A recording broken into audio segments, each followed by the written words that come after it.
Ukrainian President Volodymyr Zelenskyy hailed yesterday's summit with President Trump at the White House as a major step forward toward ending Europe's deadliest conflict in 80 years. He is optimistic, even though most questions about a ceasefire, territory control, or security guarantees for Ukraine, those are still unanswered. NBC's Richard Engel reports from eastern Ukraine. The reaction here in Ukraine to this latest summit between President Zelenskyy and President Trump overall has been positive.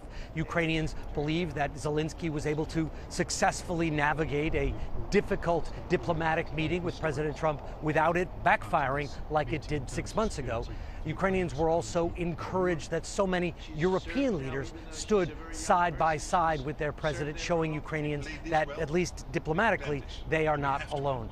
Still, there were many unanswered questions, perhaps the most important questions left unanswered about a ceasefire. President Trump has said that he doesn't believe that a ceasefire is a necessary step to achieve long-term peace. That is not a sentiment that most Ukrainians agree with. They would like to see a ceasefire now as Russian attacks continue almost every day in every part of this country.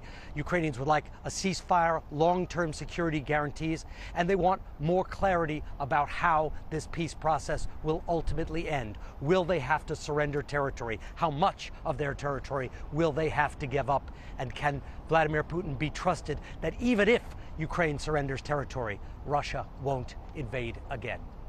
Richard Engel, NBC News, Kharkiv, Ukraine. President Trump says he's already working on setting up a meeting with President Zelenskyy and Putin. France's head of state, Emmanuel Macron, attended yesterday's summit. He tells NBC News that he trusts President Trump's optimism that he can get the deal through.